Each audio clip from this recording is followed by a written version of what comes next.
খুব খুশি তোমাদের খেলা দেখে।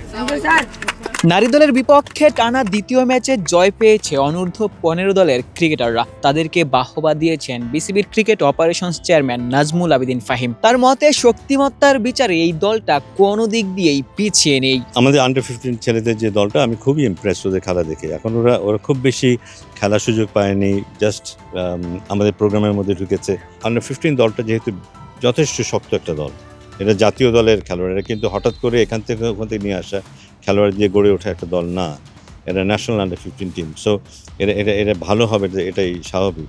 সো এদের বিরুদ্ধে যেসব জায়গায় আমরা ভালো করব সেগুলো আমাদেরকে কনফিডেন্স দেবে, আস্থা দেবে, এবং এদের বিরুদ্ধে আরও বেশি খেলতে পারলে একটা সময় আসবেই কিন্তু যখন আমরা বুঝতে পারবো যে এদের সাথে আমাদের বেস্ট খেলাটা খেলতে হবে।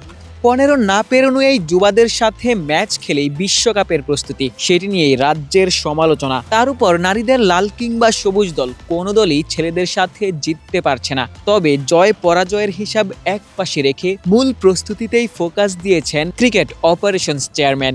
আমরা যদি রেজাল্ট দেখি মনে হতে পারে যে না, মেয়েরা হেরে যাচ্ছে, হেরে যাওয়া মনে নিয়ে ওরা বিশ্বকাপ খেলতে যাবে, বাট আমরা ঠিক সেই জিনিসগুলো দেখছি না। আমরা প্রসেসগুলো দেখছি যে যার যেটা করণীয় সেটা তারা করতে পারছে কিনা।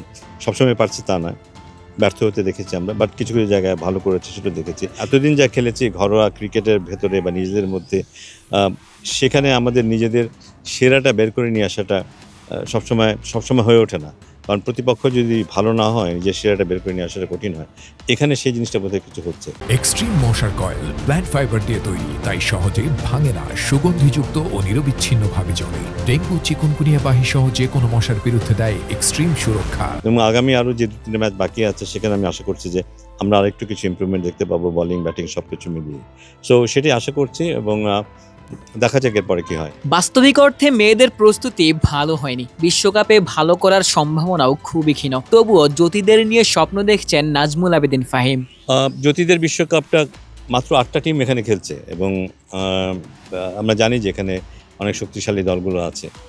পাশাপাশি কিছু দল আছে যাদেরকে আমরা ভাবি যে মোটামুটি আমাদের সমপর্যায়ে, হয়তো কাছাকাছি। সো চ্যালেঞ্জ আছে অনেক, বাট সবাই চেষ্টা করছে। দেখা যাক, গিভেন ডেতে যারা ভালো করবে তারাই হয়তো জিতবে, বাট এরা যথেষ্ট পরিশ্রম করছে, এরা যথেষ্ট আত্মবিশ্বাসী, এবং দল আগের তুলনায় কিছুটা ভালো মনে হয়েছে আমার কাছে। রিসেন্ট পাস্টে আমরা যে দল দেখেছি সে তুলনায় এখন একটু বেটার মনে হয়েছে। সো আশাবাদী ভালো করবে, এখন দেখা যাবে। বিকেএসপি থেকে আশিক সারোয়ার, নিউজ 24।